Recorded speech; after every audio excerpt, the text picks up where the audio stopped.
All right. Got a couple more things that I wanted to show here. One is we got the Midi Setup field from the preset file. This is, I think, the only new field from the 3.0 firmware. I didn't realize until I installed the firmware and read the docs on it. The MIDI configurations, the MIDI setups are separate from the preset files themselves, and they can be shared. And there's 9 of them, so you can select any of those from here. And it will use that MIDI setup. So yeah, that's available in the editors, read, and parsed, and written back out. So that's all cool. The other thing is I wanted to store the window position and pane layout stuff, and I was using an old pane manager that was doing relative stuff, and it didn't work the way I wanted it. So I've switched to a absolute positioning system, so you can see things. Well, maybe you can't see. I don't know how often you resize things, but in any case, we can change size and position here, like so, and we can exit the app. And so I got to run it from the debugger again. And now when we run it, it will restore back where it was with the size and position of the panels as they were. So yeah, that's it. Those are the 2 features.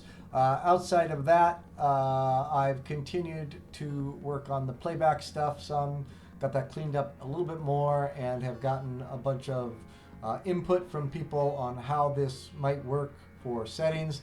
I'm really going to target the MVP of this, so I'm going to make it as simple, useful as possible, and then we can add some other interesting things. Like several people thought the idea of being able to use the number keys as a shortcut to play back the samples on those channels might be a good idea. I like that. That's interesting.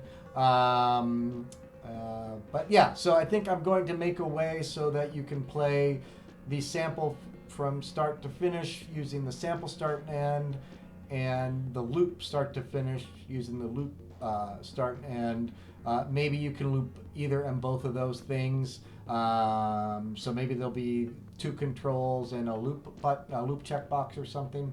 Any case, close on finishing that idea and getting that done. And then getting that done. I got one last bug for the multi-file drop still that I need to look at, and then I think I'm going to just work. The next thing is the fix all functions, where if you have things down here in the validator list that need fixing, such as renames and conversions and things like that, where possible, adding a fix all type option to automatically fix them. So that will be the last piece. I was going to, as a stretch goal, I was going to try to read in the loop points from WAV files, but I think getting the fix all functionality in will be a decent chunk of work, and I don't want to push 2.1 off too long. So for 2.2, I'd get those reading the WAV file loop points. Also, an editor for the MIDI setups that might be useful to have. Get that in there, and I haven't looked at the rest of the list, so I don't know what else might come in. Maybe a nice visual editor for envelope and loop points, but otherwise, things are looking good.